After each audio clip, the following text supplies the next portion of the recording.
What's up, guys? Welcome back to the channel. Today we have a Diablo 4 update coming to us from the developers on the official YouTube channel. That's right, this developer update just came out not even an hour ago from posting this video, or recording this video rather.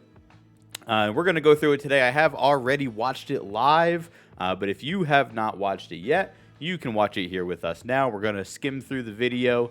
We're going to talk about the important bits. We'll be pausing at certain spots and talking about why I think they're good or bad for the game itself. All in all, hey, it's Diablo 4. We're going to play it, but there are definitely some things that raise concerns, and we're going to go over those things here today. So let's get into this here, because this might be a little bit of a longer one. All right. So this video is not posted yet on YouTube. I mean, the developer version of the video.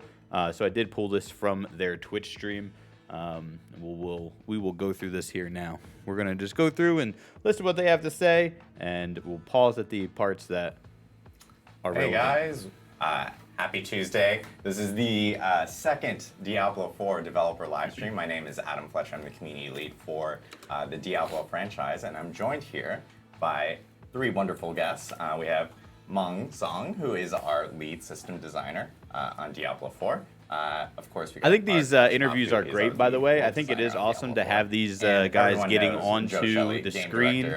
And we're all here to talk about some, getting in with the community, and that little bit of personal connection, so that you know who is responsible for the things that are happening in the game. No, it's 52.5 years of experience here at Blizzard in terms of tenure, which is absolutely crazy. And that's a crazy amount of experience on the team. For all of you guys, what is the first Blizzard title each of you worked on?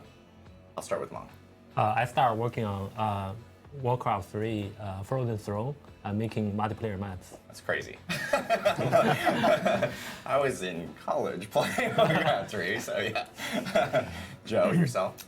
I started on World of Warcraft Burning Crusade. Burning Crusade over here. The Nice. first thing I worked on was the Curator in Karazhan. Nice. That was in the last season of Shadowlands and Mythic Plus. They brought back, I know, Karazhan and so forth. So, and then Art. I started on World of Warcraft, the original. I was a QA analyst. I actually remember testing a bunch of Joe's balls. Just be aware, when it cuts to this camera here, I'll put this up here now. This is not an audio issue on my end. This is an audio issue on their end. They didn't test their audio before they started this live stream. They have no audio source for this camera angle. AAA company guys, they've worked out all the bugs. So there is no audio during this.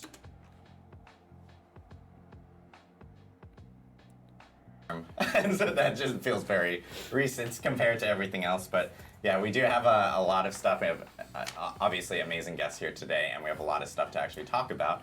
And so, I mean, what you guys actually did just see during the countdown right before the stream was. I will say, while that is a lot of time that they have on the, in terms of tenure at the company to be working on this team, that is a positive thing. The fact that they've all worked on games that are in none of these people have, well, at least maybe they have worked on ARPGs. They only discussed the first game that they worked on when they came in, which all of that is non-relevant to making an ARPG. I would love to hear if these guys have any experience in the ARPG genre to have some relevancy there. As our intro cinematic for Diablo 4, that was actually revealed during the IGN FanFest broadcast. I do think that what they're going to talk about here is a great thing. That was completely done in engine, and so like you as a player can now. The cinematic's done in engine, and having your player model in the cutscenes is huge for immersion. Appear in all the in-game cinematics, which is really, really cool and something kind of unique within the game. That's right. Yeah, it's so we put so much more work into making the story immersive, and I think they're gonna have another no audio cut here. But the immersion is great, and it's got the grittiness of Diablo 2, and and I think that's great, and it's very immersive, and your character is going to be shown in the cutscenes. Your custom character, it's the most customization we've had in a Diablo game, sans Diablo Immortal. but we don't really talk about Diablo Immortal because, you know, we got a bad rap for that one, even though it made us a lot of money. You know, You know, we asked our engineers to make sure that we could show our in-engine IDCs with really high quality, and also showing off the character that you've customized. It's so important to be able to personalize your character. And that's the really cool part about Diablo 4. This is kind of like the first Diablo game where you can really go into heavy customization. I mean, Diablo Immortal also had that as well, but Diablo While I'm 4 is memeing on that there, really crazy level as well. I do enjoy the heavy it's gonna be really customization cool of your to see, character. I think it's important. Everyone's characters And in different. as a Diablo 2 vet, that was one of the things that I very heavily disliked about Diablo 2 when I played it. You know, when you would sit in the lobby in the menu before you go into a game, you would have all the characters lined up at the bottom, you know, and you know every class would look exactly the same, right? All of the barbarians would look exactly the same. All of the sorceresses would look exactly the same. All of the assassins would look exactly the same. Half naked is what they all look like, by the way. It didn't matter. They every character, obviously, because there was no character customization, and also all of their armors and everything looked exactly the same because everybody used the same exact build. Now, back then, you know, that was kind of just the norm, right? But that is one thing that I really wish Diablo 2 had, was more customization at that time. Cinematics and so forth as you're kind of playing through the game. On YouTube, there's no audio. So, live stream, we are figuring out YouTube audio issues if people are watching on YouTube right now. Oh, so YouTube had no audio at all, apparently. Okay, we're good. Live streams, guys. Not just the now you know other it's camera we're angles. we're live as we figure out technical issues. But we do have a If they pretty can't much test the packed show audio to before a actually kind of live go through stream, how do today. they test it in the We're going to be game? giving extra information about the beta and what players are actually going to be experiencing. There's a lot of information we haven't talked about regarding beta that we will be talking about today.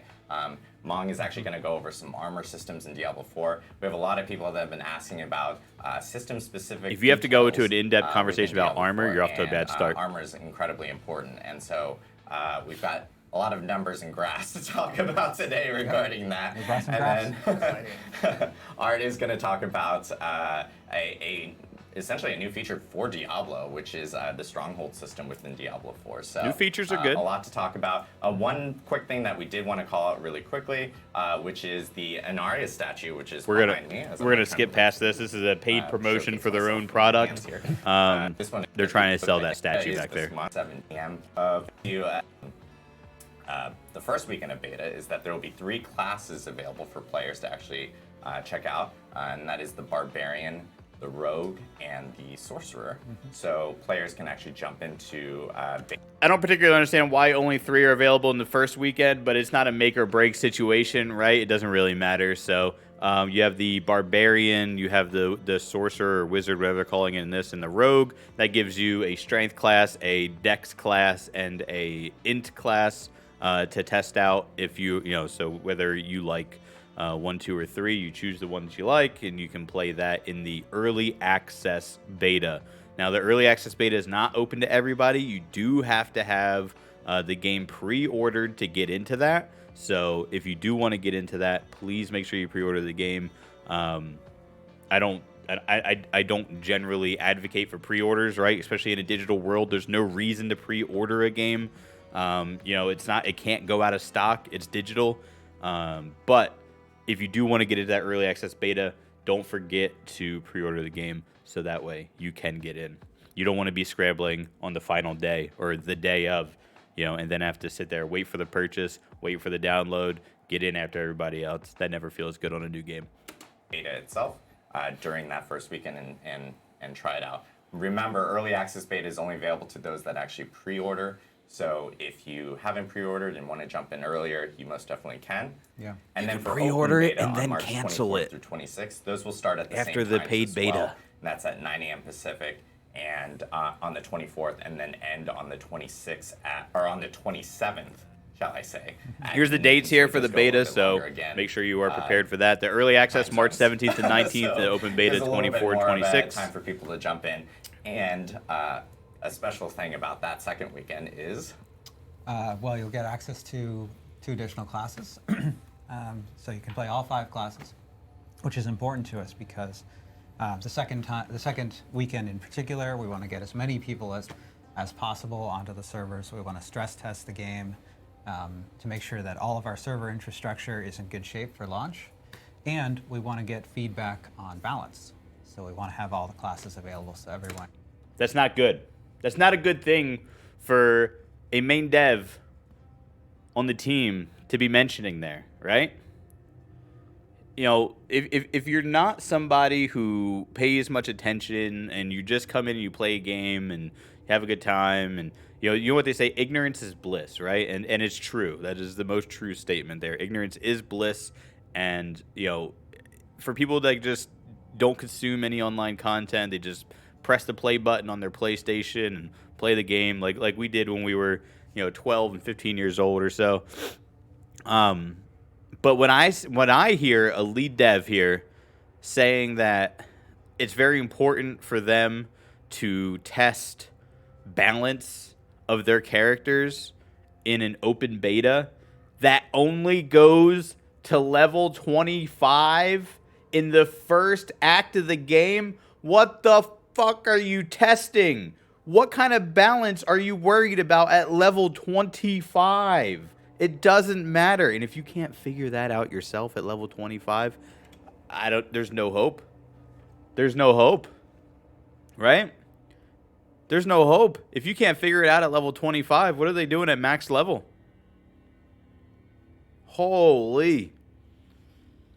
Can check out the balance, and we can make changes ahead of launch if there are problems. exactly. So again, during the early access beta, you'll be able to play Barbarian, Rogue, and Sorcerer, and then during open beta, you can play Barbarian, Rogue, and Sorcerer, but you can also play the Necromancer and the Druid. That's right. So I'll probably be playing it's Druid, a good by the way. opportunity to kind of jump in, and as Joe mentioned, stress test the servers. Speaking of stress testing the servers, and so we can get feedback and so forth before launch, there is another feature within beta that we're really excited to share about, which is world bosses. I have an opinion on world bosses. Will be active during beta, and there will be 4 different spawns on each Saturday of beta. I'm glad there is for a world players to boss kind of during the jump beta, into though. And check out Ashava, who is people probably remember Ashava. Ashava is the first world boss I believe we ended up revealing Showed back off. in BlizzCon Yeah. 2019. We'll go over my and so opinion in a forth. One minute. of our 3 world bosses. Yeah, She looks so cool. players will be able to It jump looks in. cool. There's going to be 4 different times, like I mentioned, because again, we want to make sure that players from all around the world can actually jump in during beta during these moments, and it gives an opportunity for people to kind of experience like a whole new thing within Diablo 4.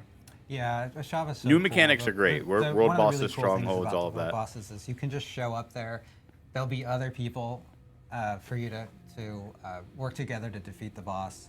And these are huge bosses. The camera actually pulls out so you can get a better view of the battlefield. That's a part of You my see problem. Other people fighting the world boss at the same time. They have huge attacks that affect a very large area of the world, and it's all seamless. You just show up there and there'll be people. You don't have to have a group or organize anything in particular. You can just show up, fight a giant boss. It's super cool. Yeah, and so world bosses up to 12 players can That's right. actually go against a world boss within Diablo 4, and I know it's recommended usually to be 20. The 25 is the max level within beta.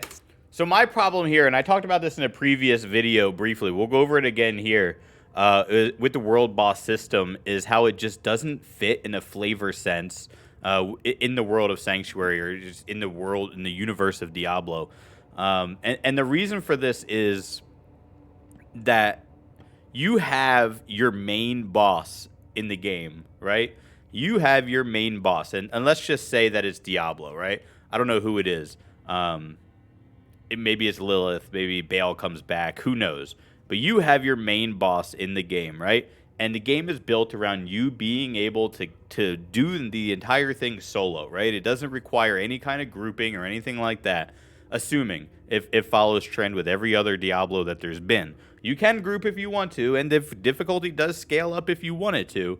But the whole game is built around being able to do it solo, right? So your character, your hero, you can go into the final boss room of the story of Diablo 4, and you can kill the final boss by yourself. You're that strong. But now, there's this random mob that pops up in the world, and you can't kill that mob by yourself. Assuming you can't, considering it's called a world boss, they said you're going to need multiple people to take it down. It's very strong. It scales with your level. Up to 12 people to kill it. I'm assuming now, maybe they haven't said this, and maybe they left this part out. Maybe the difficulty of the world boss spawns with your characters or the number of characters in the area, right? So maybe your character can kill the world boss if only you and the world boss are there, right? It scales appropriately to your character's level and difficulty, and you'll be able to kill it. I don't think that's the case. I'm just giving them benefit of the doubt when I say that.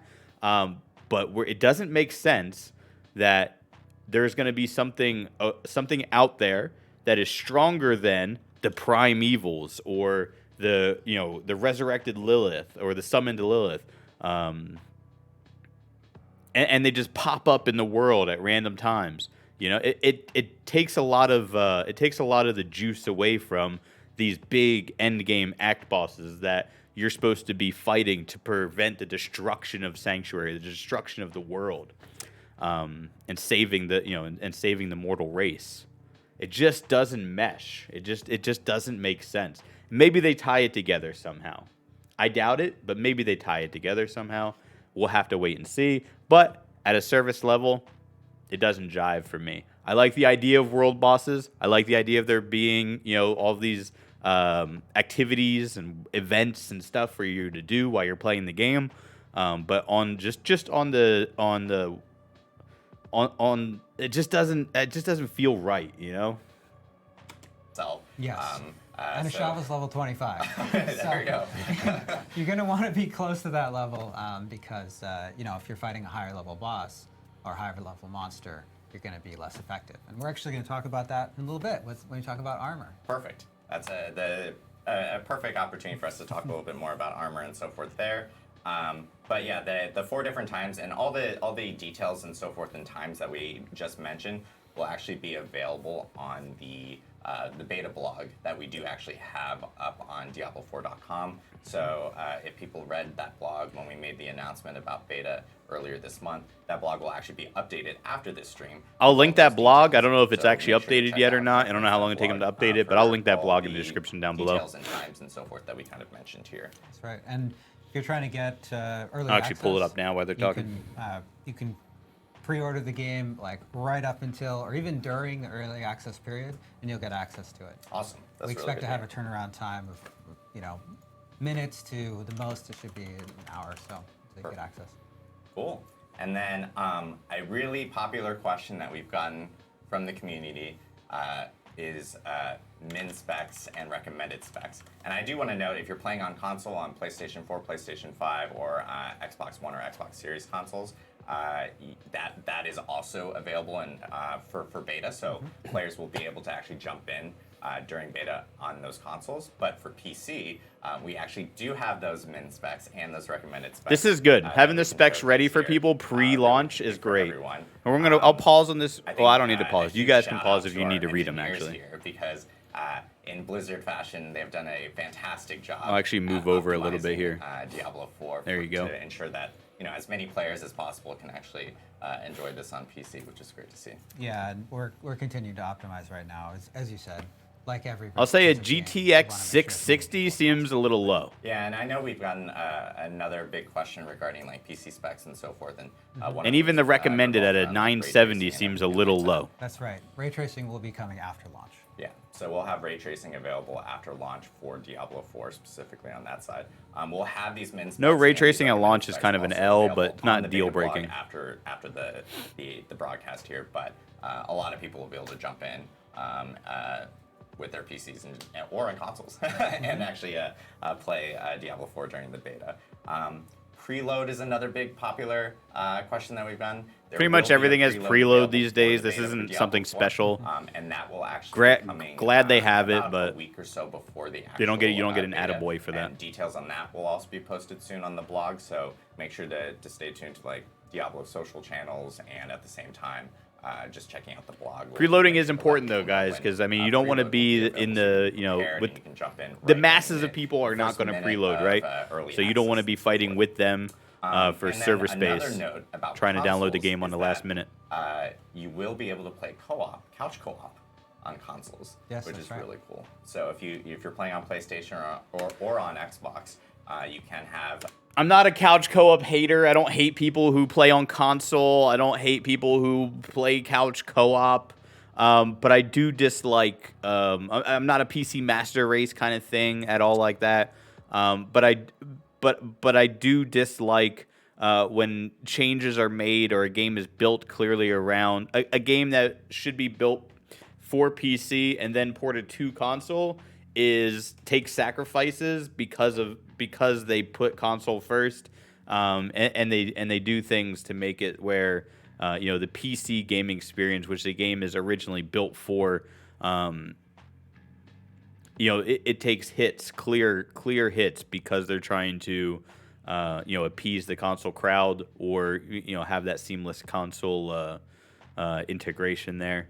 There's that you can tell. I mean, if you're a PC player and you play a game that's been built around the idea of it being on console, you can tell. There's button limitations, there's graphical limitations, there's camera limitations, there's movement limitations. You can definitely tell the sacrifices that get made, and I'm sure you're not gonna. There's going to be no shortage of that when we play Diablo 4. They've made that very clear that they are very into the couch co-op gameplay, and that they've made considerable changes to the game. Well, not changes, but built around that quite a bit. So be on the lookout for that. It changes the whole feel for the game. Makes it feel like a more of a console game or even a mobile game in certain ways. So be on the lookout. Bolo. Another person join you and play on and do couch co-op, which is really cool for Diablo 4 and for that Diablo experience itself. And one thing to note is that you just need access to the beta, and the second person will just both people need access to a Battle.net account of some sort to be able to experience couch co-op. Each person will need a Battle.net account. That's exactly. Right. You can create up to 10 characters per BNet account up for the beta, so you can actually experiment and try, like, if you want to go through the beginning again or something with like a whole new character or whatnot, you most definitely can. It's a lot of. I don't know how. Every character 3 times plus 1. Maybe you're indecisive. You can create 10 different characters, but there's so much content in the beta. It's really sizable. Look at that. Yeah, and I know a lot of people ask. I'm gonna take their word for it when they say that the beta is sizable, because they know and I don't, right? I don't know how big Act 1 is. I didn't play in any of the closed betas. I don't have any of that insider information or anything like that. And even if I did have access, I wouldn't have played them, right? I want to be experiencing this with my community, my chat on Twitch, and in my YouTube videos. Once the game does come out, I want to be experiencing it fresh with them. So I don't need to play closed betas for games that I already know I'm going to play. I don't need any convincing or anything like that. If they really did need extensive QA testing from players, and they asked me, hey, would you help out, be in this exclusive closed beta or something? Sure, maybe like that, but just something to essentially wet the whistle for people who are interested in the game, which is essentially what the closed beta was. I don't really have an interest in that kind of thing. So if they say it's an extensive beta, we know it's only up to level 25. We know it's only Act 1. My perception of that information is that this is not going to be a ton of content in the beta that they do offer up, which I'm not saying that that's a bad thing, right? I don't think the entire game should be out for a beta, right? I think people, I really don't like PTRs and stuff like that, like for World of Warcraft, where people get to go in and, see all of this content and stuff and get this edge and be ahead of the curve.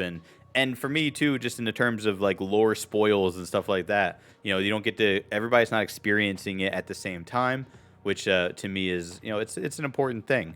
for me personally. So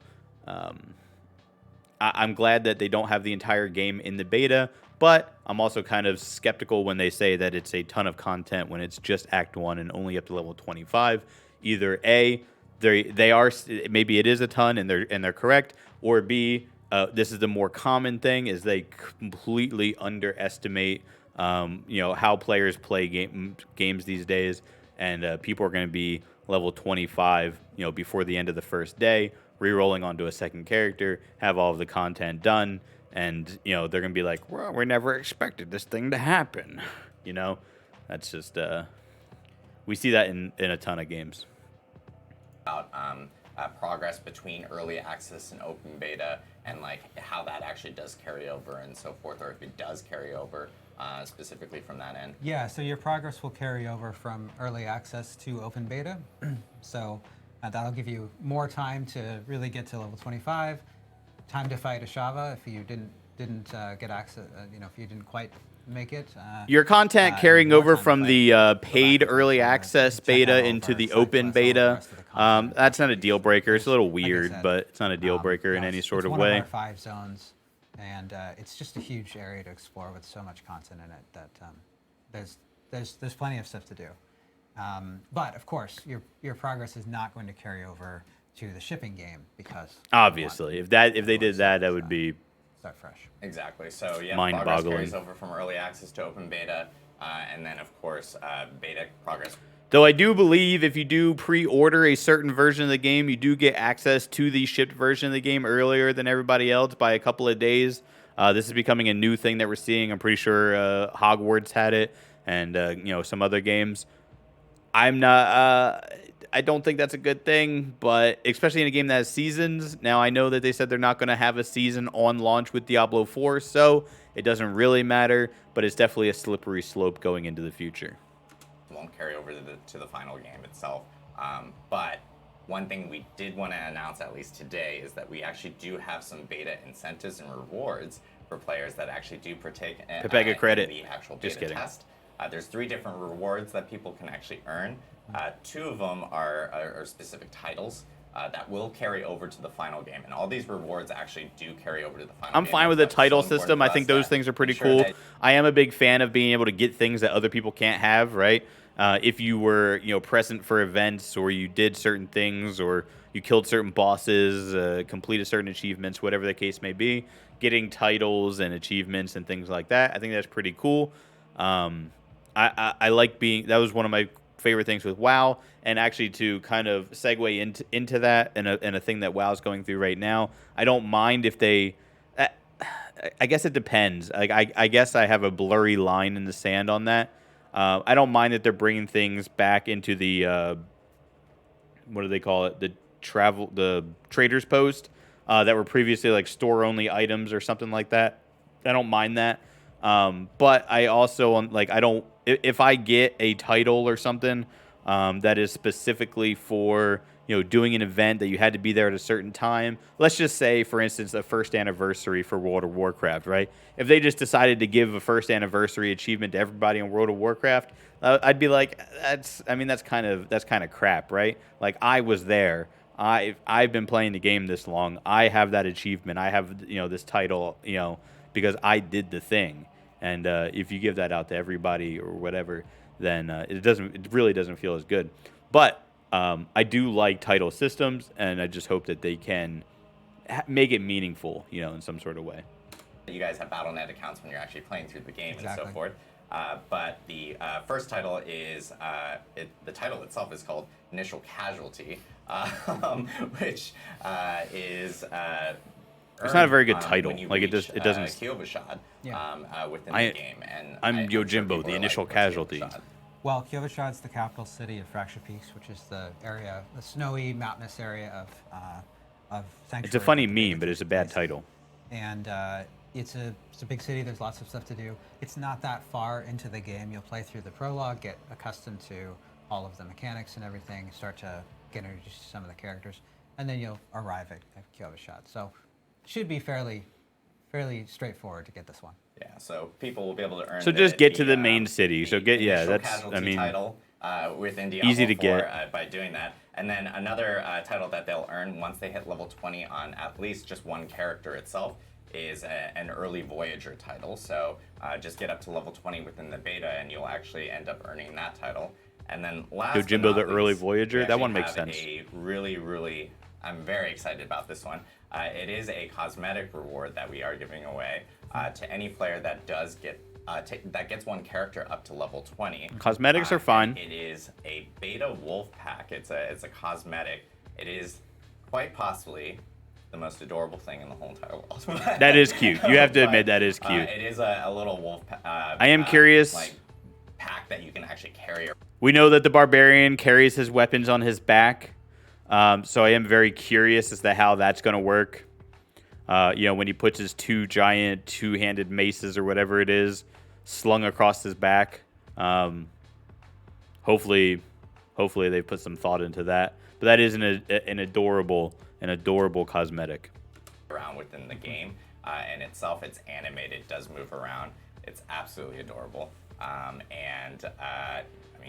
You know what would be cool too here, devs, if you're listening, there's time to make change. If that cosmetic grew up with your character. So when you put that cosmetic on in Act 1, it is the pup and it is slung over your back. When you get to Act 2, it's a little bit bigger. When you get to Act 3, starts walking by your side. When you get to Act 4, he's a mid-aged dog. When you get to Act 5, he's fully grown. He's by your side. He's doing maybe he could even attack enemies, but don't deal any damage. Just a cool animation. So that you don't want him to be a pay-to-win thing where he's doing extra damage or something like that. But so he grows with your character. That's immersion. Slaying demons with the cutest little pup behind you, which is absolutely, I don't know. I'm super stoked about it. So, It's super cute. We're showing it on the barbarian here, of course, but it's wearable by any class. Or tie it to quest updates. So that way, the age of the dog doesn't change if you take a waypoint back from Act 5 back to Act 1. So you get to level 20, which takes some time. It's going to take some effort, but you can get this little pup who will follow you on your travels. it's awesome. So yeah, this will carry over to the final game, and it is for all classes. So you just need to get one character to level 20, and you'll get one, the early Voyager title, and two, you'll get the beta wolf pack. So make sure to jump into beta and actually get a character to 20, so you can have your own wolf pack for launch itself. So there's a ton of that. I know we just gave out a ton of information about beta here today. Again, this will all be on our beta blog on Diablo4.com. Again, I'll link that in the description after below. the stream, so make sure to check out all the details and the times and all the requirements, for instance, to get those titles and the beta wolf pack itself. Oh, and one last thing, I completely forgot. During beta, we actually have another live stream planned, and that is going to be on the 24th. It'll be the first day of open beta, but we're going to do a community play live stream, so it gives you that's guys cool. an opportunity to actually play with the Blues, essentially, the employees here at Blizzard, some people from the dev team and the community team. Again, more details on that here coming really soon. So lots of information about beta. Glad we got to showcase and talk about it all here today. We're going to jump into the armor systems discussion here with This is Long the thing that now. everybody's been waiting for. I know that the community's been really asking, especially our hardcore fans of Diablo. I've been asking more details. Again, about I'll say that systems if you have to and go so into forth. a We actually do wanna in-depth jump into analysis of the a little armor bit of system a in the deep game, dive it's probably into not the good. armor systems within Diablo 4. So, Mong, take us through it. Yeah, sure. I'm happy to talk about the armor system. So in Diablo 4, armor is the major way for player to mitigate incoming damage, especially physical damage. The major way for people to acquire armor is through the 5 armor slots. There are helm, chest, I pants, can't believe they have somebody's phone boots, ringing in the and background. gloves. And mostly for fantasy reason, we made armor, chest armor and pants provide the most armor value, while boots and gloves provide the the smallest amount of armor value.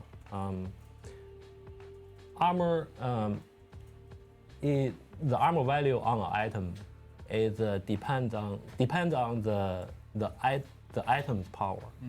And in Diablo, we use the item power value to Item power is not a good word. represent the power of the item. Yeah, And- I don't think we've talked a lot about how item power works. Can you? Take that back. Item power is a great word for the very casual player, which, to be fair, is the bigger majority of the player base, right? Most these are going to be the dads or even the kids coming over to school, dads coming over from work. They just plop down on the couch, they plug in the game, and they play for an hour. Mom says dinner's ready, and that's it. Describe what it means for Diablo 4? Yeah, so in Diablo 4, the item when they start dropping, it's based on the monster's power, and we need a value to represent how powerful this is.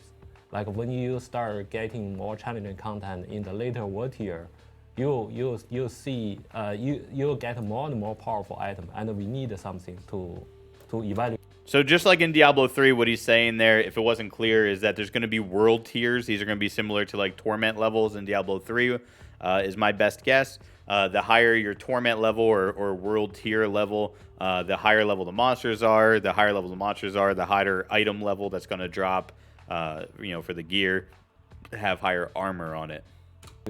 That represent that power. So we use the item power to represent that power, and you can see that on the items tooltip.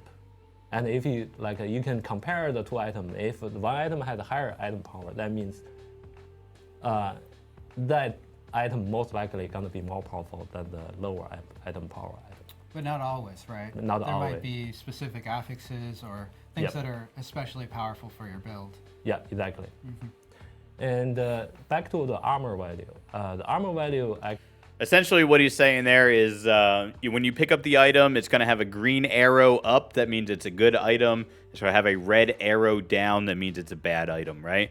It's very shallow. So what they do is they homogenize everything, right? And you're going to have affixes of stuff on your gear, but it's going to be nothing like Diablo 2 affixes were. Is my best guess, or what we currently have in something like Path of Exile, which is on the other, the extreme end of the spectrum.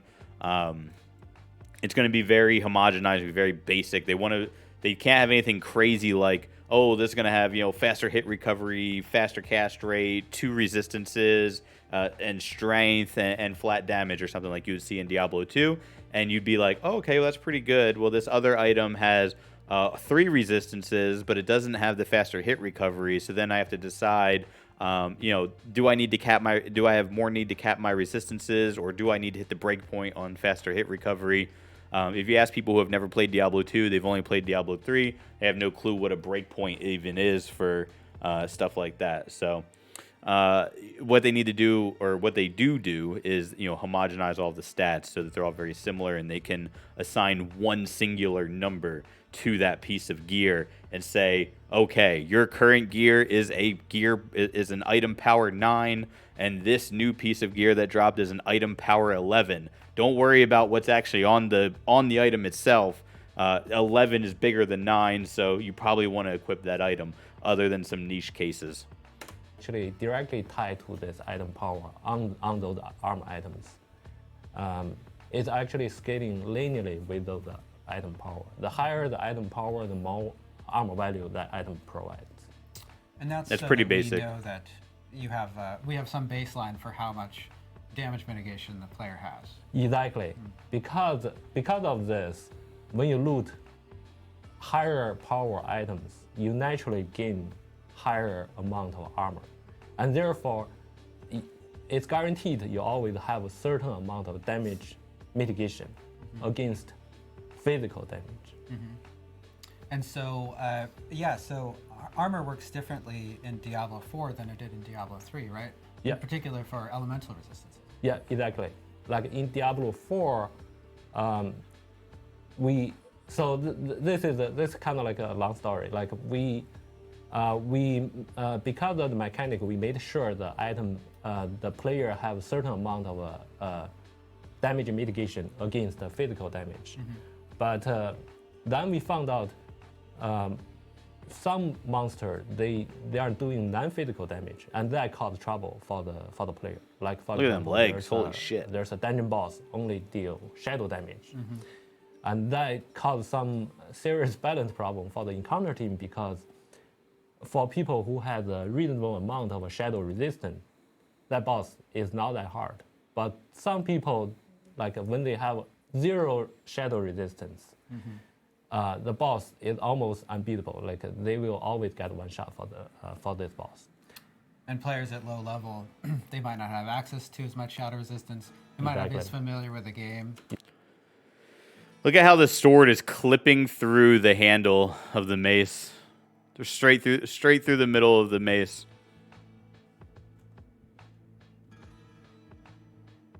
Exactly. So to solve this problem, what we did is... How can you show that and feel good about it? So armor not only absorb or mitigate In the year 2023. physical damage, we also make it absorb a certain amount of non-physical damage. So how it works is like this. For whatever percentage the armor absorbs physical damage, it also absorbs half of that amount of non-physical damage. For example, your armor absorbs 60% physical damage. So your armor will also absorb 30% of all the non-physical damage. So fire damage, shadow damage, and so on. Exactly. And because of this, people now also gain some amount of, not a big amount, but some amount of mitigation against non-physical damage. So that shadow boss is still challenging for people with 0. So what he's saying is that the encounter team is what he said. The encounter team. I'm guessing these are the people who test the fights and stuff like that. And I'm not saying that he said they're stupid, but what it feels like he's saying is that we're stupid. The players are stupid. What he's saying is that, oh, well, some people are going to make builds that don't have any shadow resistance or cold or fire or lightning resistance. And because people are going to make these builds that don't have these resistances, people are going to go into these encounters, these fights with these bosses, and they're going to get one shot because they're going against a shadow boss and they, just decided not to build any shadow resistance into their build.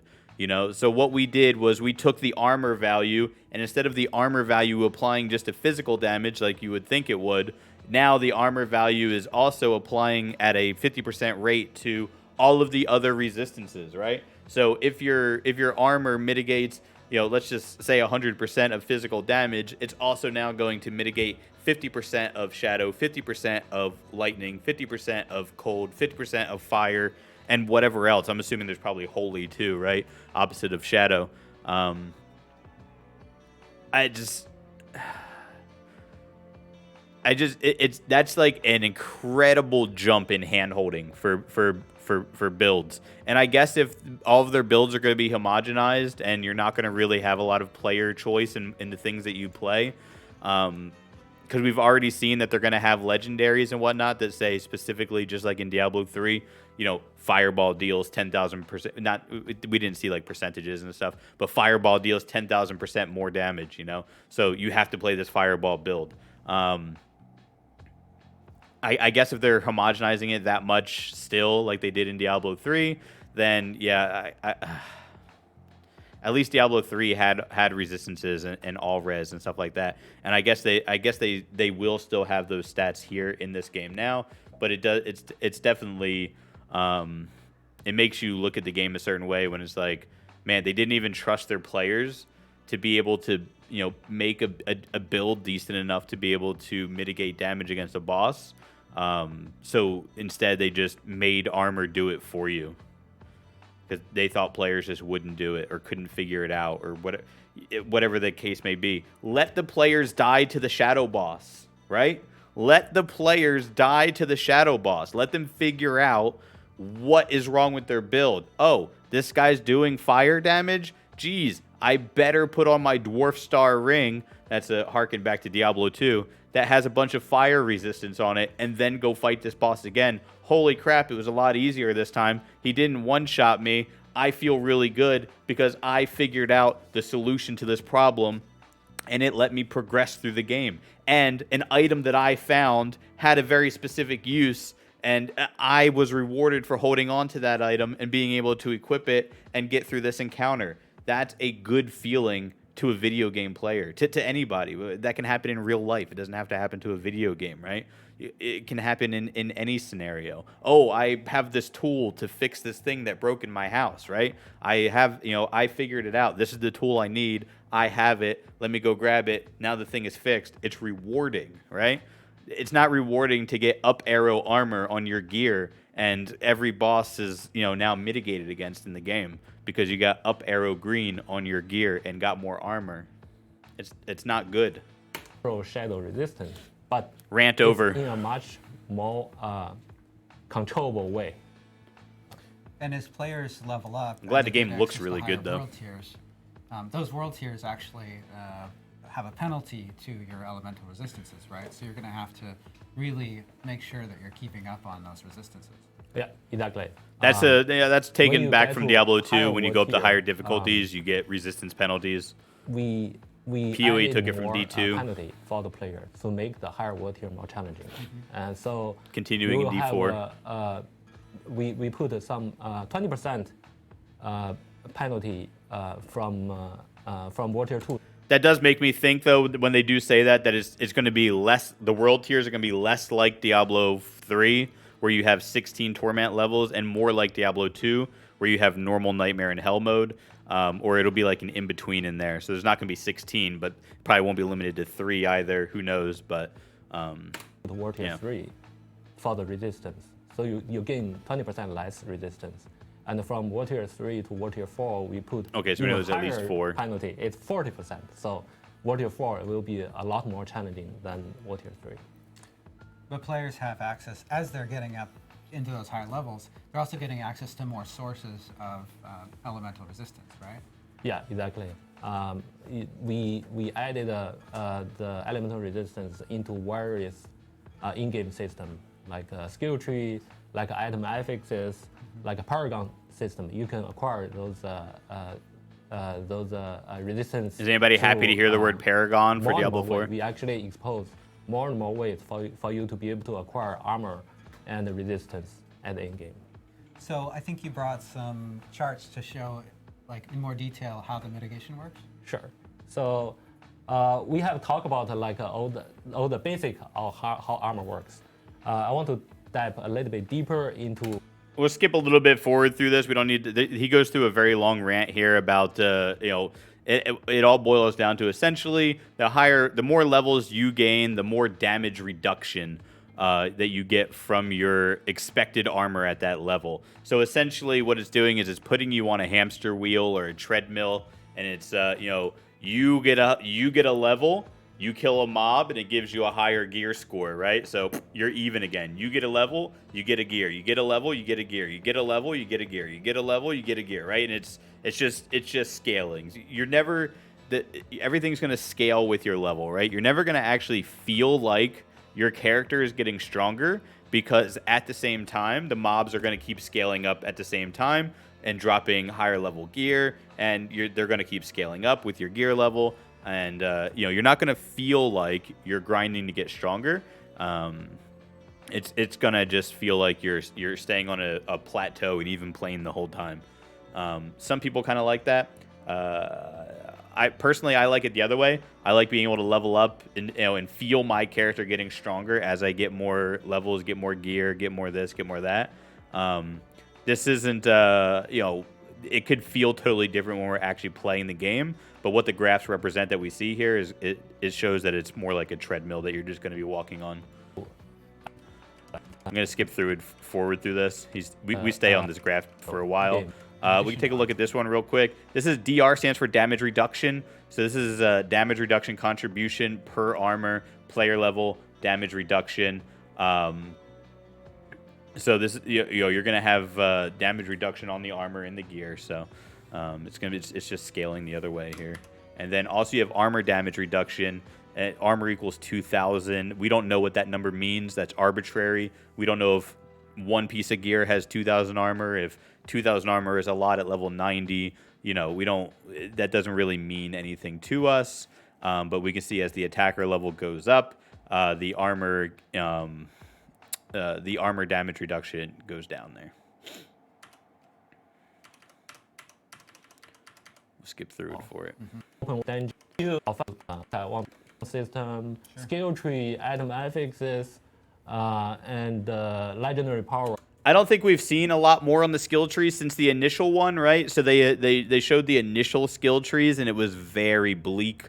You know, it was kind of like tree roots, right? And it was very shallow. There was not very much to choose from. I do believe that they reworked that system, and hopefully it'll be a lot more in depth now. You know, but to be fair, also if it's not, I'm not going to be a huge complainer about that, because if we look back to what we've had in previous games for Diablo, our expectations for that should not be very high. Unless you've been playing Path of Exile for the last 10 years, then sure, your probably built-in expectation is going to be high because of how in-depth PoE is. But if you've been playing Diablo 2 and Diablo 3 and just Diablo in general, you know, even Diablo 2 didn't have an in-depth skill system. There was a bunch of skills, sure. There was only, you know, 2 or 3 in each spec maybe that you would really use. And then you would put points into the synergies for those too. And then you maybe had a couple of things to use, like a teleport or a defensive ability or whatever the case may be, a war cry if you're a barbarian. But it wasn't very in-depth. And then Diablo 3 was the same way. You had your main skill, you had your resource generator, you had your resource spender, you had your oh shit button, and you had your your mobility skill, right?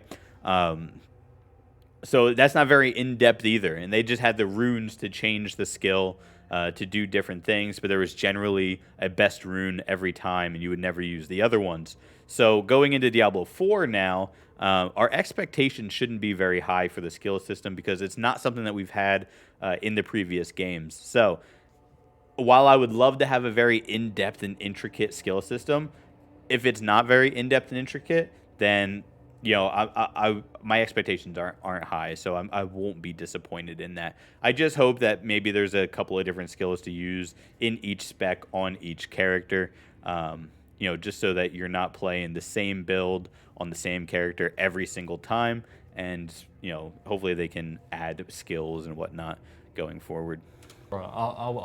Using all the ways to mitigate that harsh punishment. We also added damage mitigation to monsters in Diablo 4, right? Yeah, exactly. That's what I want to talk about. So we used to not have a damage mitigation for monsters. So monsters used to not have armor.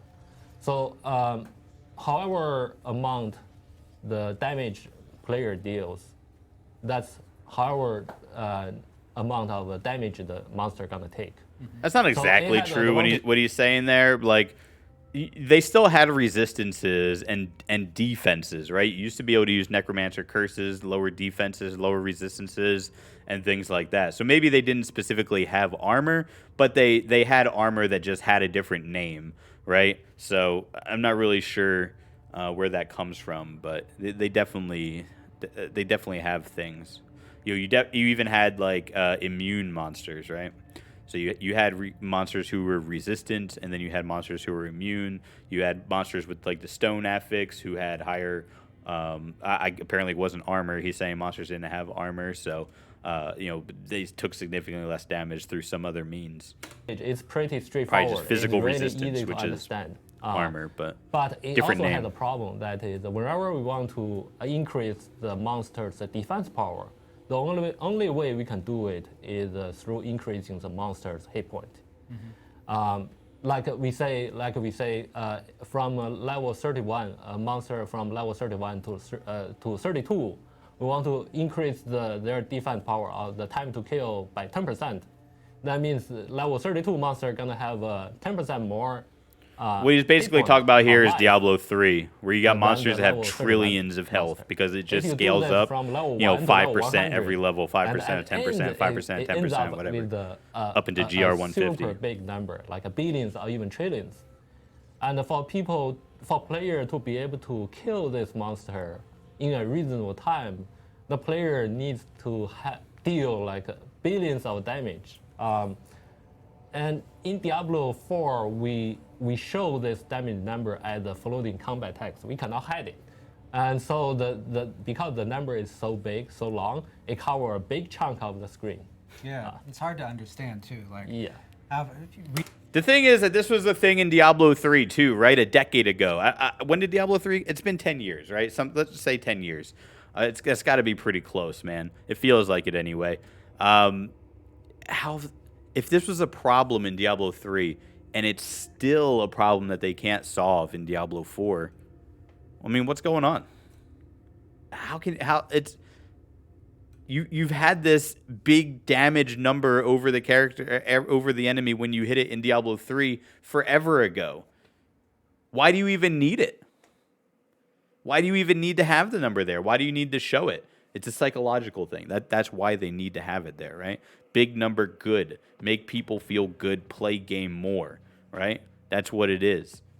But there's this thing where once you think about it and you break it down, there's no difference between doing, there's no difference between a mob having 1 billion health and you doing 1 billion damage to it, and a mob having 1 million health and you doing 1 million damage to it, a mob having 100,000 health and you doing 100,000 damage to it, a mob having 100 health and you doing 100 damage to it, right? There's no difference between any of those things, except when your brain sees 1 billion damage, it feels better than when it sees 1,000 damage. You're killing the enemy in one hit either way, right? If the enemy has 1 HP and you hit it for 1 HP, it dies. It's the same exact thing as the enemy having 1 trillion HP and you hit it for 1 trillion damage and it dies. It's just your mental perception that the bigger number is better. It doesn't matter. It's the same exact thing.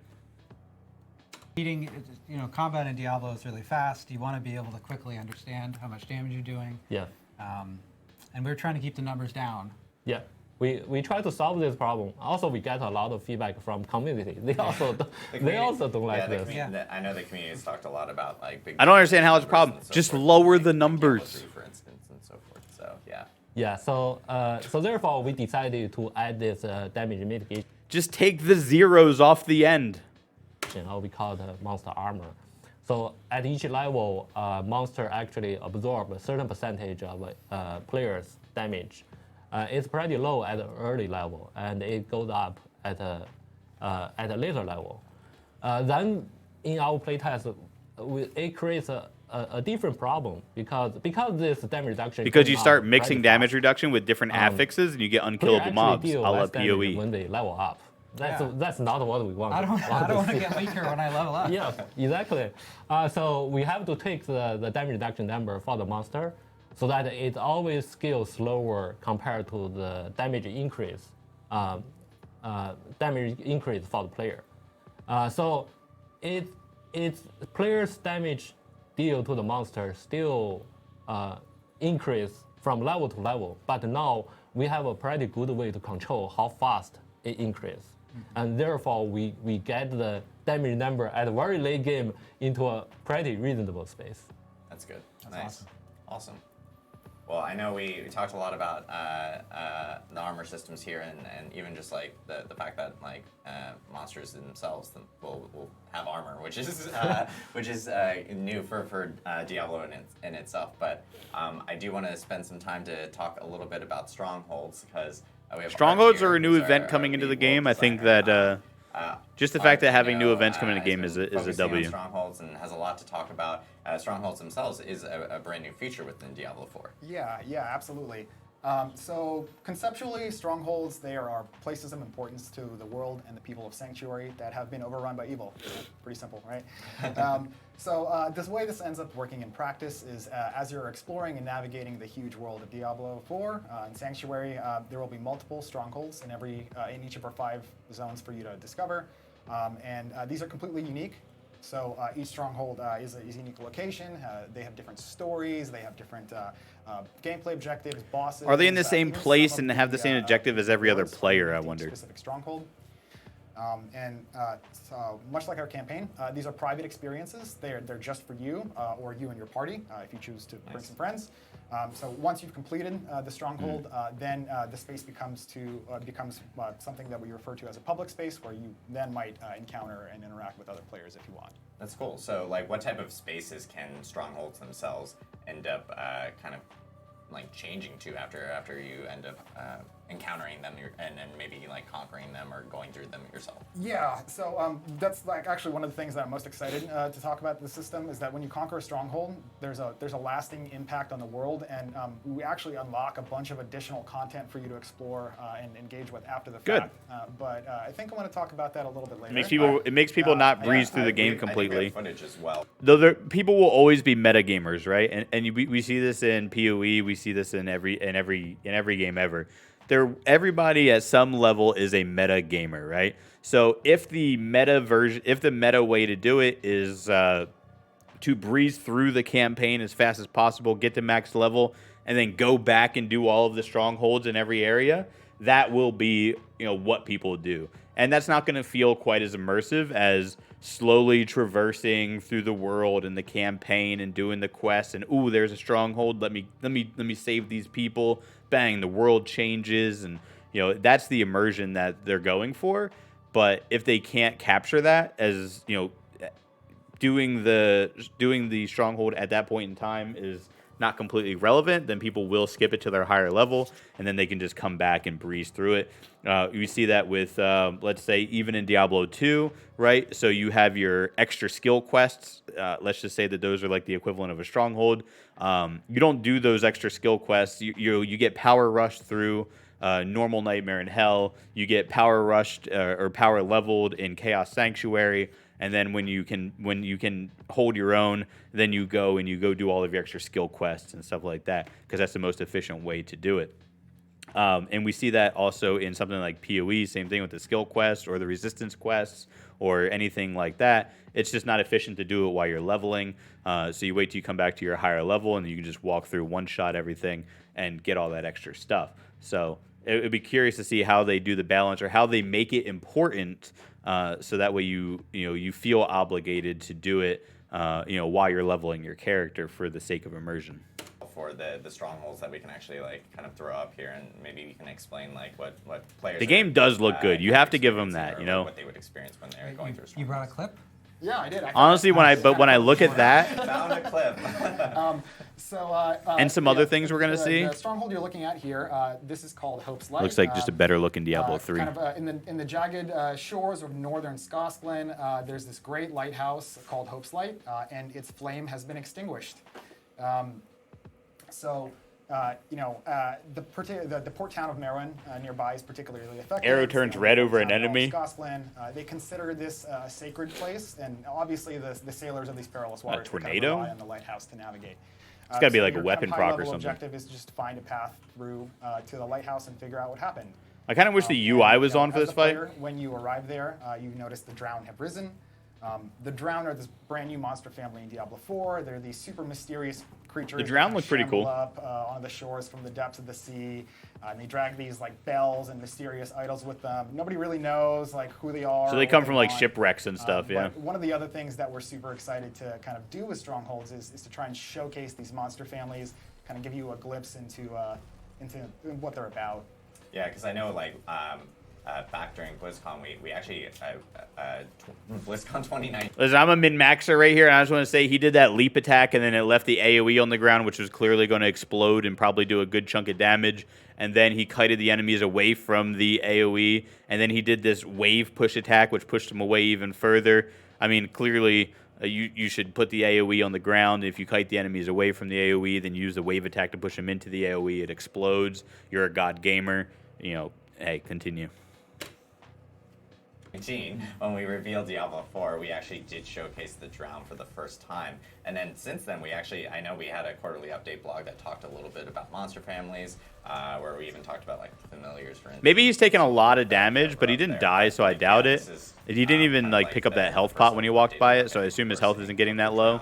I don't know how much I like the blood showing up on the screen like every time he gets hit. Legendary. I never even knew what it was because I was playing with you.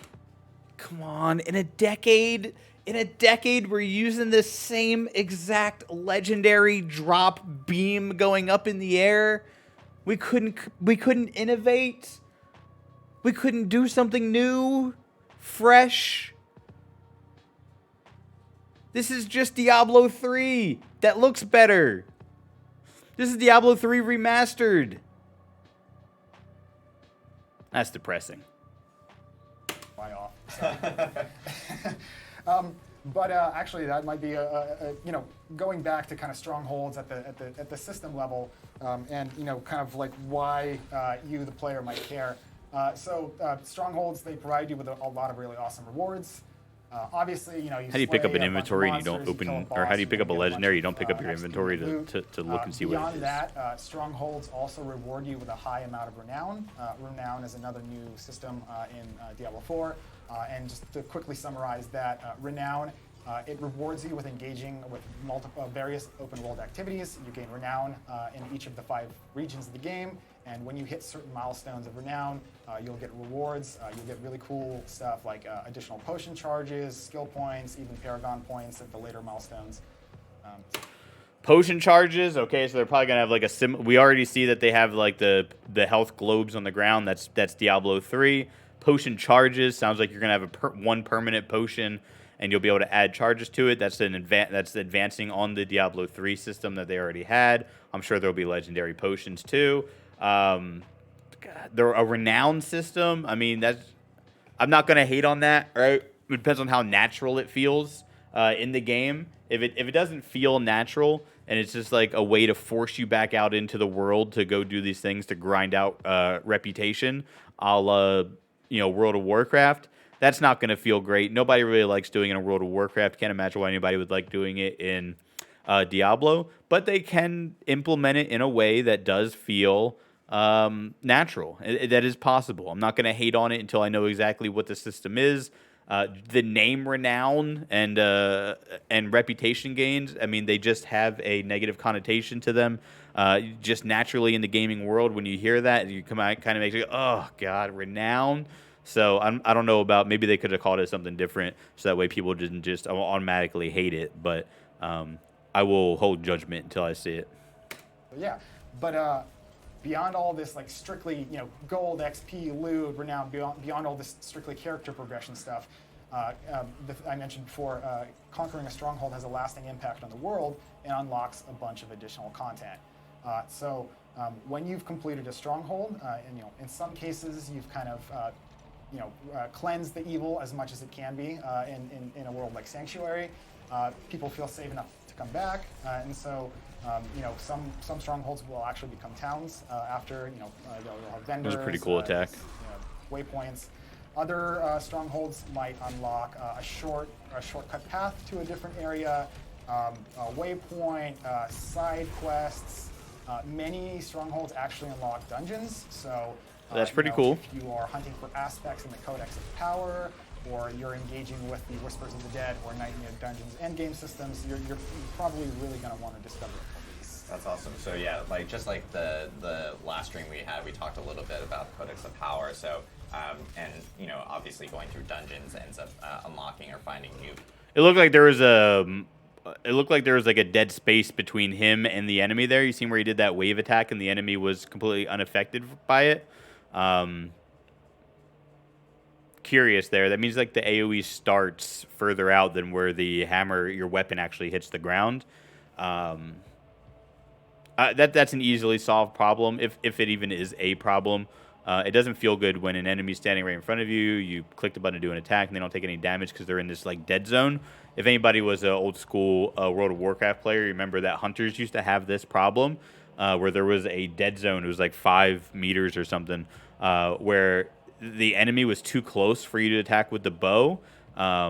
you just couldn't do anything if they were within this range here. So yeah, it's a thing, and hopefully it's not a thing.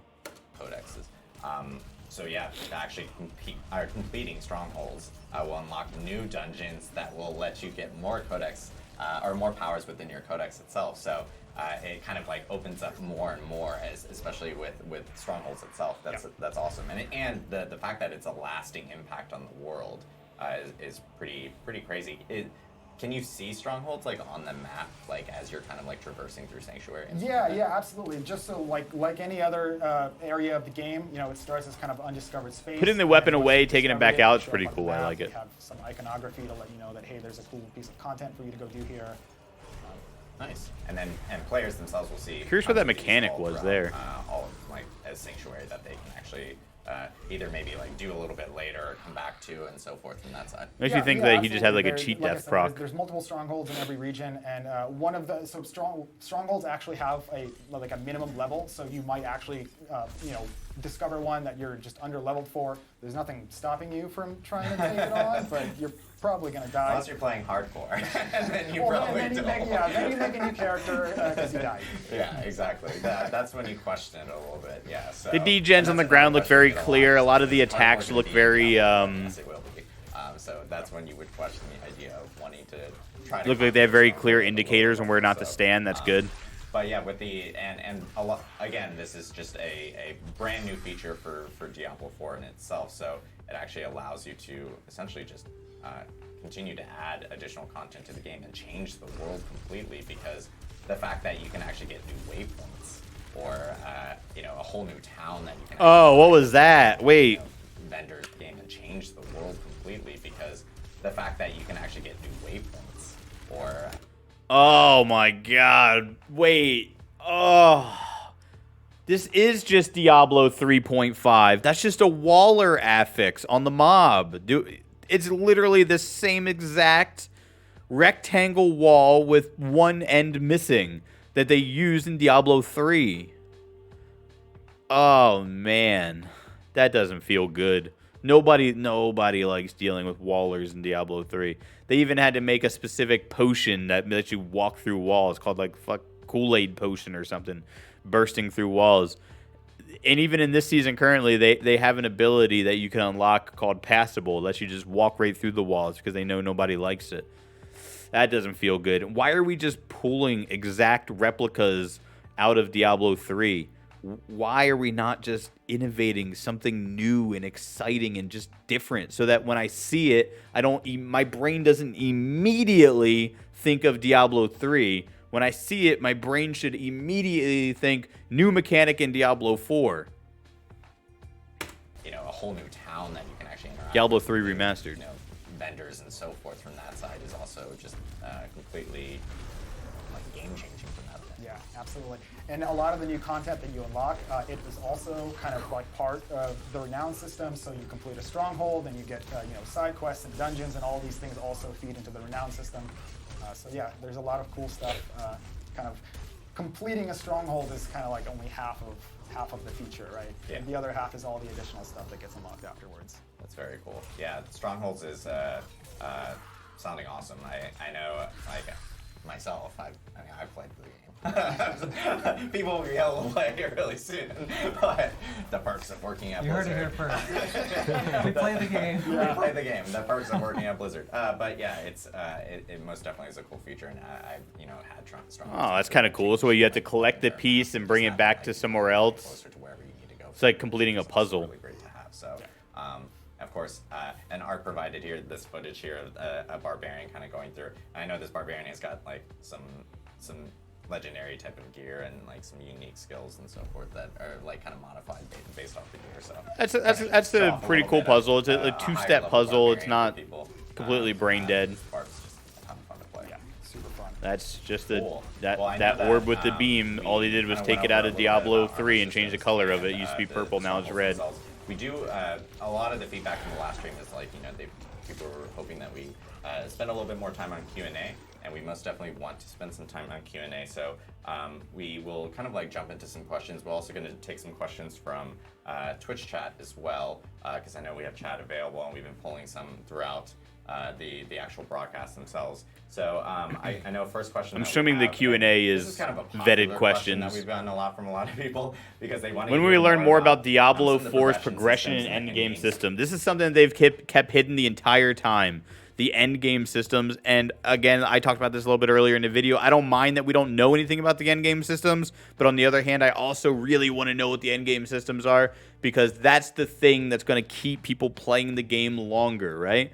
If there's no endgame system, nothing to keep you playing the game. This is why I won't go back and play Diablo 2 anymore, right? It's because I found Path of Exile. I found things like Path of Diablo, the mod of Diablo 2, or Project Diablo 2, or any of the other mods, and they add endgame systems to Diablo 2, which doesn't have. I don't want to just go back to grinding Chaos Sanctuary into Baal runs, Baal run number 1, Baal run number 2, Baal run number 19, Baal run number 94, right? I don't want to just go back to doing that. Mephisto run number 354. That is the endgame loop of Diablo 2, and while it was fun when I did it 20 years ago or whatever, I don't think it's going to be what I'm really looking forward to now. And it's, again, the reason why I don't go back to playing Diablo 2, because it doesn't have an endgame system. Even the very basic system that Diablo 3 has, which is the GR system, which is about as bare bones and basic as you can get, it's more entertaining than Diablo 2 endgame, because at least you're making progression to something. Even though now in Diablo 3, everybody just runs the max level GR. There's no challenge behind that. Say hello to Ajax, our cat. He's up here to say hello to you guys during the interview. Systems that are coming to Diablo 4, and I will say that I can guarantee you that we actually have a lot of progression and endgame items that we do want to talk about, and it's going to come shortly after beta. We actually even have a live stream that we are going to be planning after beta that we're going to be dedicating on those specific topics, because there's a ton to kind of go over that. So you guys are going to see a ton of videos and a live stream and so forth dedicated to all those specific pieces, because it is probably one of the big things that everyone's asking about like, hey, how can I progress my character, or how can I continue playing, especially through the endgame system. So expect that right after beta. It'll be shortly after beta. We're excited to share all that stuff with everyone from that end. Another question that we get is, is there a... When we learn... Oh, we still have the same question on. On the lower third. There we go. Is there a limit on the number of people you can see in the open world? That's a good question. Is there basic question, but limit good. On the number of people you can see in the open world? Oh, sure, yeah. So there is a limit on the number of people you'll see at any one time. We know it's at least And 12 because you need adjusts 12 for the world dynamically event. Depending on the kind of content you're doing, right? We want the exploration of the open world to feel like Diablo, to feel like a desolate place. If you're running around in this harsh world and you're being tasked to do things, or you're trying to defeat evil, but there are 20 other people defeating the same evil at the same time, you really lose that sense of a Diablo experience, right? I agree with that. So we've been very careful, and we've actually been tuning it throughout the development process, tuning exactly how many people you'll see when you're out exploring an open world area. Art was just talking about strongholds, and strongholds and dungeons are completely private experiences, so you'll only see people that you've invited to your party, or if you don't invite anyone, you won't see anyone, right? And then, of course, when you're in public spaces, or when a stronghold becomes a public space, you'll start to see other people there. But you won't see a whole lot of people in those areas. That's good. I think that's great. It was one of my main questions in the very beginning when we learned that it was going to be like a open world ARPG type of deal. I did say that if you could see too many people at the same time, it would be very awkward and not feel like the nitty gritty lonesome world of Diablo 2. And then also we had questions, and I don't know if they cover it here, but about PvP also, and how does, I guess it's gonna be some sort of sharding or layering, because if you only see, say, 12 people in an area, and you have world PvP, I mean, are you Is there some kind of scaling? Is there some kind of like rating system with your gear score or something like that? If you have a gear score of 10, are you going to be in a world where people with gear score of 100 and and then they just one shot you an accident or something? You have world PvP on, so that sense of exploration and experience there. Now, when you're doing content that benefits from having lots of people at once, like you're doing at Java, you're doing World Boss itself, in the beta, or you're doing an event that the world has events that show up dynamically. If you're doing events like that, you might see more players congregate in that area. And then when you go to a town, that's where you're going to see the most other people. You're going to get to see everyone else's cool gear, and you can form parties and engage in various social activities. everybody's cosmetics. So our town hubs, if you think about Kyovashad and the open beta, you'll see lots. It'll feel like a city. There are people running around, and then when you head out of the city into, the frozen wasteland, it'll feel like a frozen wasteland. They all magically disappear. Awesome. Very cool. I know we have a few other questions here that I'm just gonna kind of spitfire out as I kind of see them. One quick question. I know people are asking if you can stream the beta. You most definitely can stream the beta. Even early access, there's no. It's an open beta. Of restrictions course, on you can that. stream So it. yes, you can stream the beta. You can watch. Good your question, favorite though. streamer as they Good play question. your beta. That will all be available specifically from that. And there is a question regarding ultra-wide support. Regarding Diablo 4. More important thing as I we know get further and we have further in talked about, technology. well, at least Joe and I have talked about this specifically, that it does, the game does support ultra wide for the game itself. I think it's like the Super ultra wide, Might be like- aka Yeah, we cheating. up to 3:1. Yeah, I'm trying to remember the resolutions. I'm like, So if you have an ultra-wide monitor, you're gonna get to see more of the world. If you have one of the mega super ultra-wides, you will see black bars on the side. Good, Awesome. good. And then PC controller support. Is there? Can you play on PC and use a controller? Absolutely, that's the main way that I do it. And fun fact is, it's a really great way. I also know how to use a mouse. Yeah. Sure he It's a does. great way of grabbing shots too, if you're using a camera it or is. something like that. It gives you a stable hand for sure. Let's see. Is open beta for anyone who may have purchased the base edition? Yes. If you pre-order at all, you get actually access to the early access beta, so you can actually even play the weekend beforehand. And then, of course, open beta is just open for everyone from that end. The reason open beta is open for literally everybody, even if you didn't purchase the game, is so that A, they can funnel more people into the game. It'll convince more people to buy the game, and B, they need the number of people playing to be as high as they can possibly get it to stress test the servers. So, Is Diablo 4 going to have seasons like 3?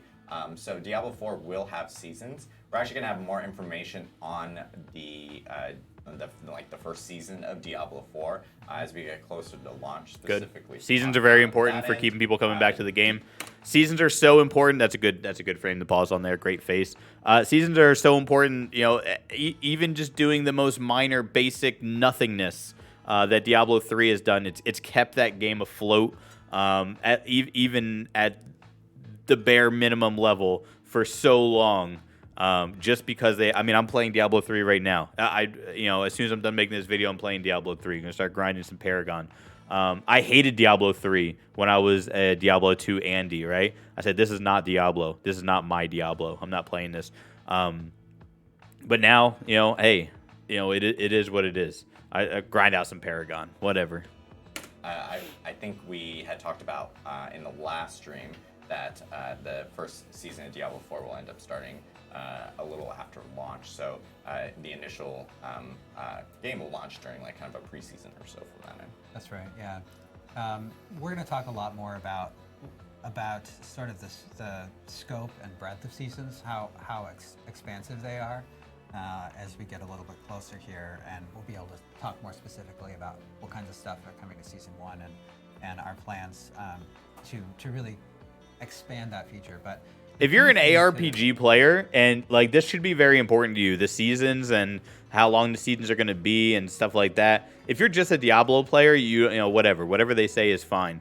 But if you're an ARPG player in general, this is big news for you, because you need these seasons to be, to have good timing, right? Because you probably play other ARPGs also, because you're an ARPG Andy, right? So you want your, your Diablo 4 now. Used to be Diablo 3. I don't think they're doing any more seasons for that. So you want your Diablo 4 season to not overlap with your Path of Exile season, or at least not be near the same launch time, right?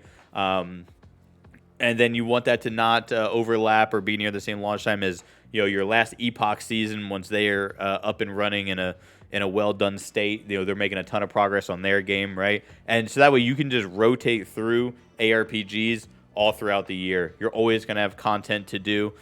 You're just going to rotate through from this ARPG to this ARPG to this ARPG as the seasons reset going through the year. And that if you're an ARPG Andy, that should be like a dream come true to you.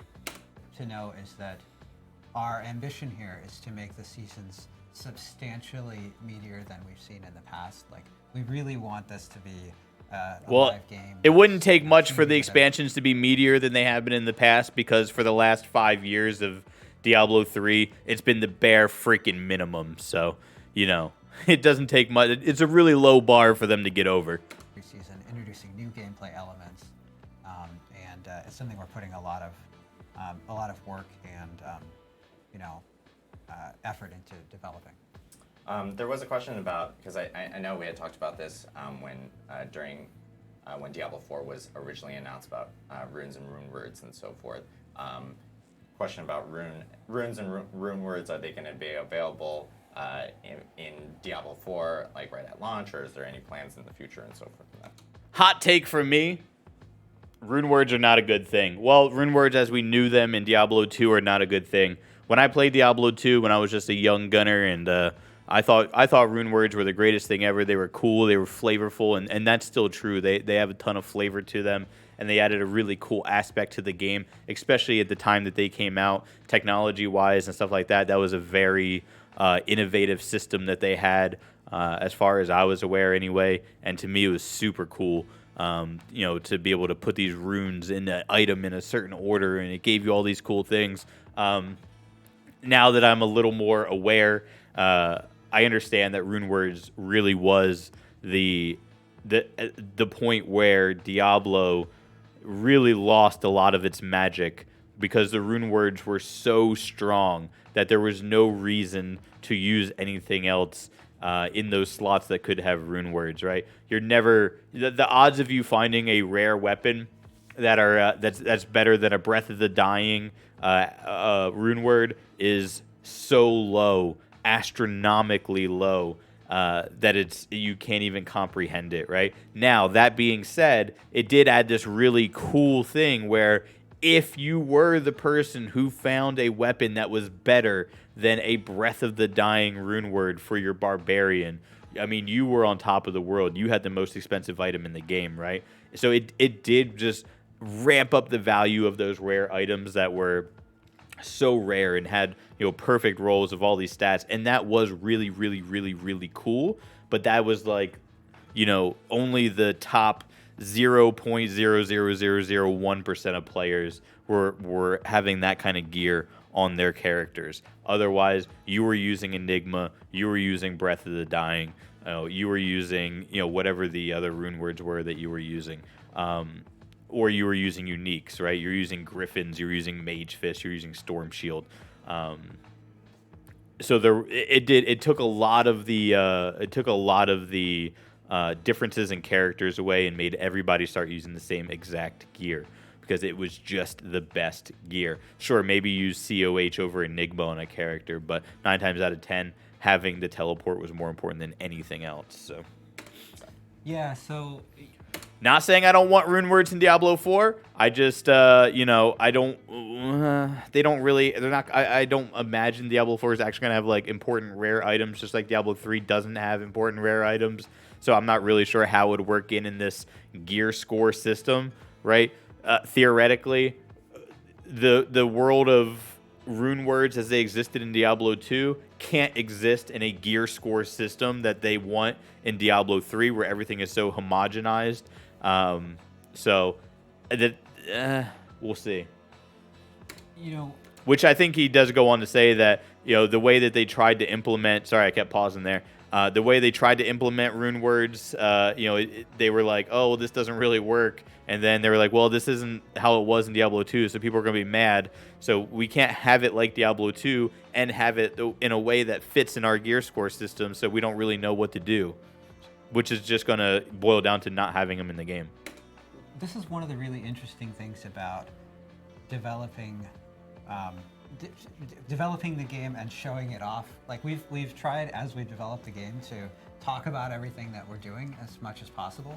Which is good. One effect of that is that because the game is in development, we're experimenting with things, and if you look at some of the shots of the skill tree that we've showed, it's changed dramatically. Good. As we've looked at player feedback from showing it off. That's the great. Yeah, they thing showed off about skill tree. Everybody said it was showing terrible, off, and they is we can get changed it. feedback from players and make adjustments. The Diablo equivalent of Sonic the Hedgehog. It also means that sometimes we'll announce features like rune words, and we'll realize that, this needs more time to get right. And we know, especially with something like rune words, that it's something that players, because it's an existing concept in Diablo, right? Like if we made up a name and said, oh, here's this new system and it's super cool and here's what it does, great, no problem. But if we say, oh, here's this new system and it's rune words, and players say, well, I remember what rune words were and this is not rune words, then we need to make sure that we're fulfilling the player expectations there. I agree And so completely. That's something that we plan to They have a basis to just not add them in, right? They didn't have them in Diablo 3, so they can just continue trucking on and just not having it in Diablo 4 and just say, hey, that was a thing. That was a unique system in Diablo 2. That's just the way it is. It wasn't even in the launch of Diablo 2.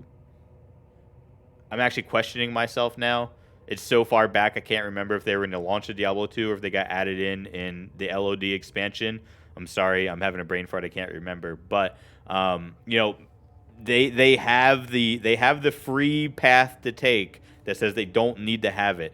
They can even add in a little story element with an NPC that says, "Oh, I'm Deckard Cain." Obviously not Deckard Cain because what happened to him.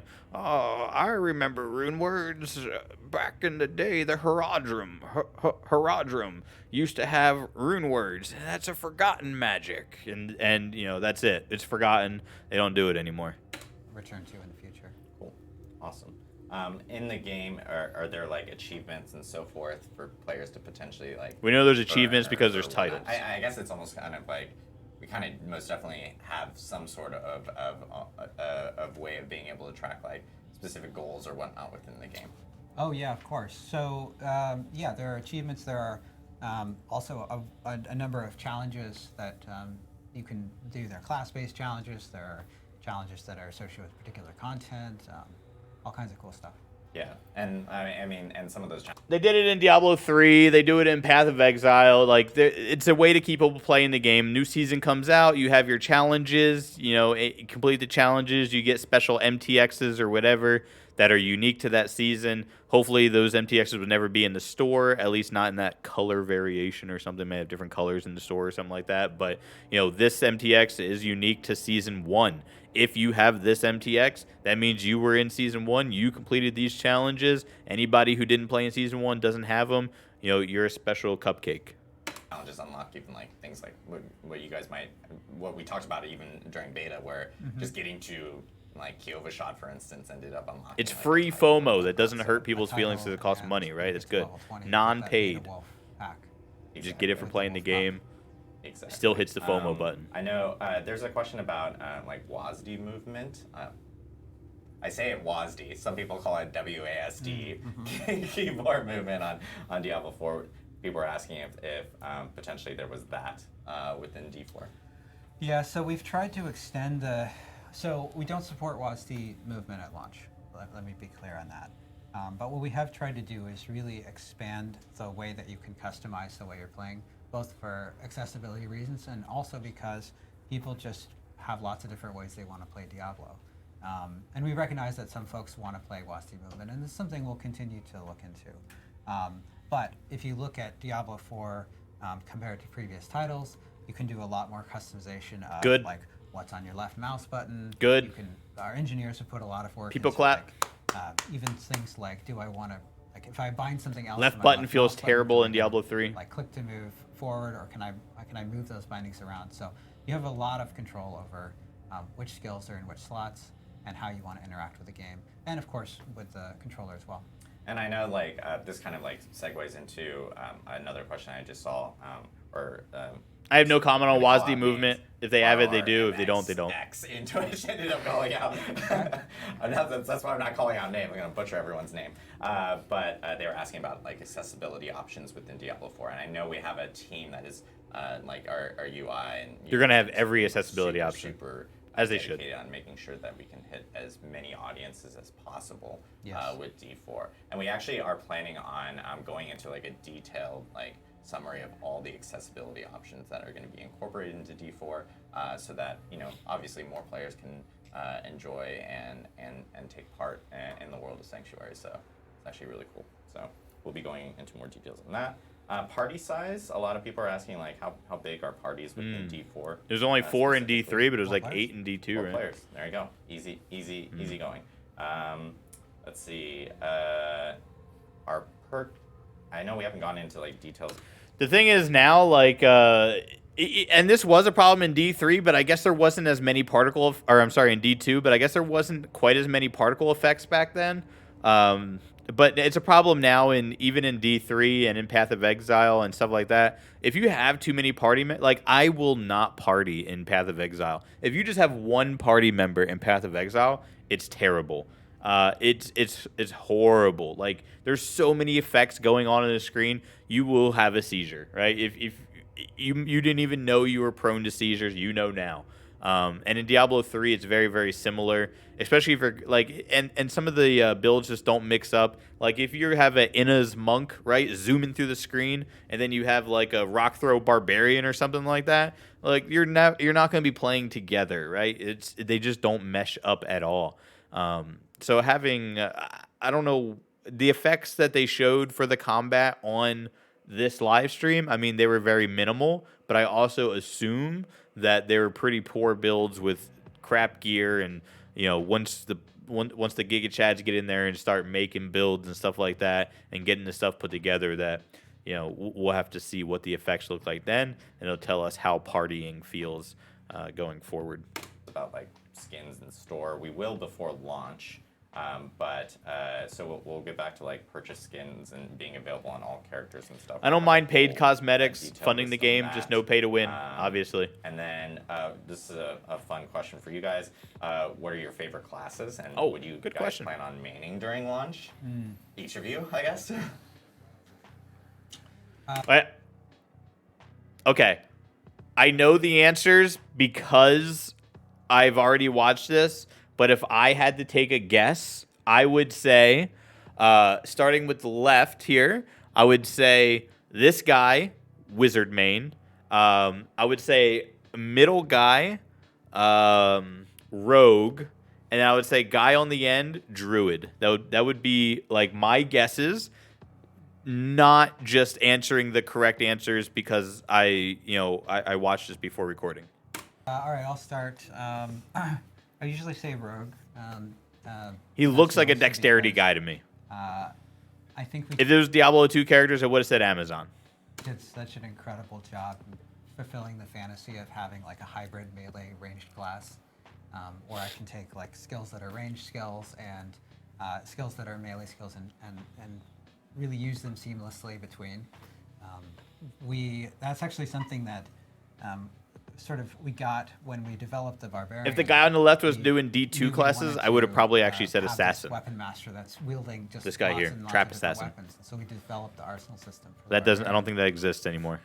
And a consequence of that development is that it solved this sort of problem we had with, like, well, do I have if I'm a ranged class like a rogue that also, part of the fantasy is being a ranged class or a melee class or some mix, and do I have to like go into my inventory and switch to my melee weapons, and how does that work, right?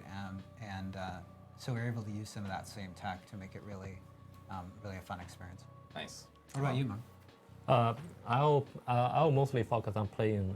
My first character will be a sorceress because I have that fun memory, like farming Mephisto with With Meteor Teaching Sword, right? memories of- yeah, with my lightning static.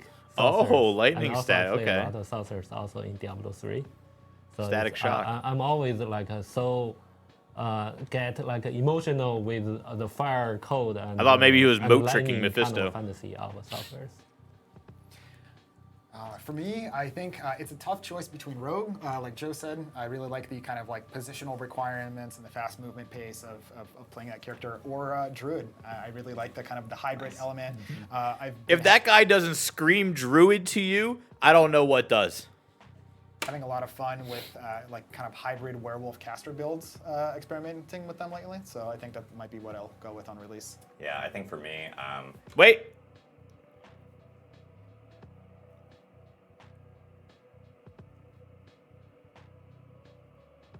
He goes. I can't place this guy actually. I'm gonna say he goes Necromancer. Druid for sure. Oh. He doesn't, he doesn't- Druid was my when the expansion for D2. He doesn't came out, I scream just Druid dropped to me. Every character and just only focused on Druid.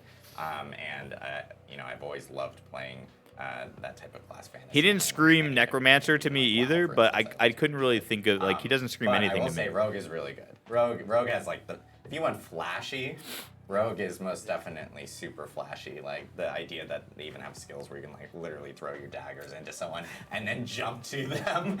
Oh, is spoilers! The most flashy thing in the world. Spoilers! So I'm going to end with one last question because I know we've been getting this a lot, and it's regarding trading within Diablo 4.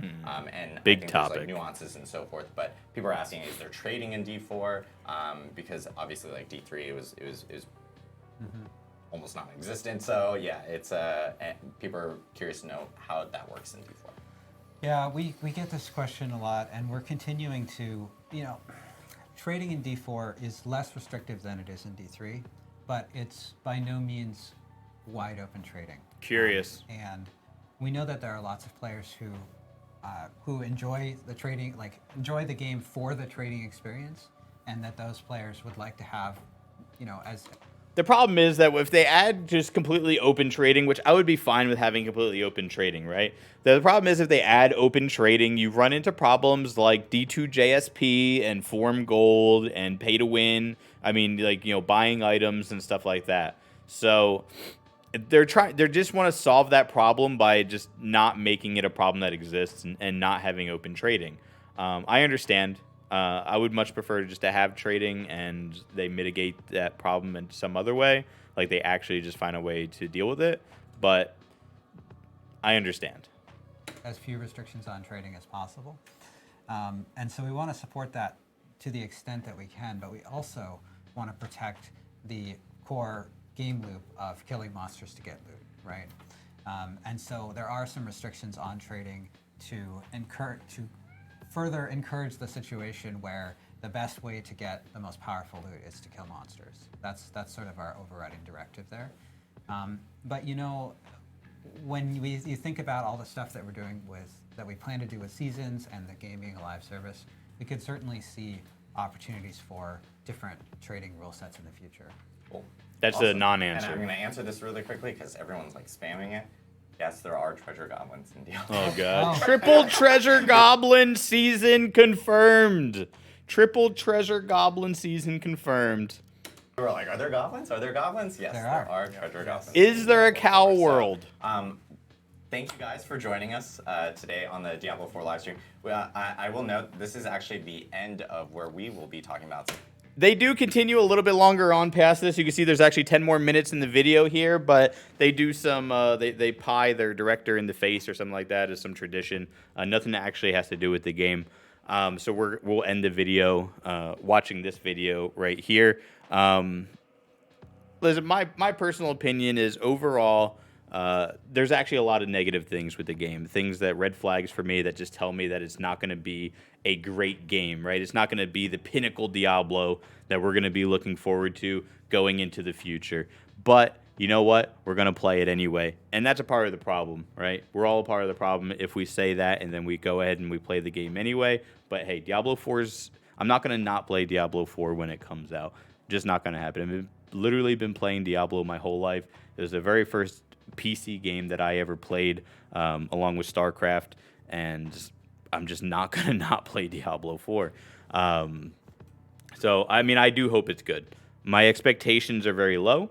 My hopes are very high, and hopefully that means that I can't be disappointed, and Ajax here can't be disappointed either. As far as what I'm gonna main, I haven't touched the game yet, so I don't know. But out of the characters that are available, I'm gonna say it's either gonna be a druid or a necromancer. I've never really been a part of the barbarian class fantasy. I usually am a part of the rogue class fantasy, but I do feel like the mixing of the range and the melee and stuff like that. Usually, a lot of games just don't do that very well. If they end up doing it very well and it feels very seamless and very clean and stuff like that, then I could most definitely end up playing a rogue. But I am thinking either druid or necromancer. I'm a little upset that we do not have a paladin class in the game, crusader / paladin. Hopefully we do see that in the future, because if that was an available option at launch, that is what I would be playing. But I'm sure that's just going to be like nostalgia hype for an expansion DLC coming in the future. So we will be playing in the early access beta, so we'll be doing that live on Twitch. My name over on Twitch is exactly the same as it is here. It's twitch.tv/itsyojimbo. My name over on Twitter is exactly the same also. Guys, if you liked the video, remember to subscribe to the channel. If you're still here this late into the video, hey, I appreciate you. An hour and 45 minutes. Pretty long video going up here. So, hi, Ajax. I appreciate everybody for hanging out, guys. Be on the lookout for more information. Ajax is skipping through the video here, pressing the buttons on the keyboard. Cat's doing what cats do. Guys, let me know what you think down in the comments below. What are you going to be maining in the beta or when the game launches? What are you going to be? What are you looking forward to in Diablo 4? And what are the red flags or green flags that you're finding with these dev updates here? Let me know. I'll see you guys later. Adios, muchachos.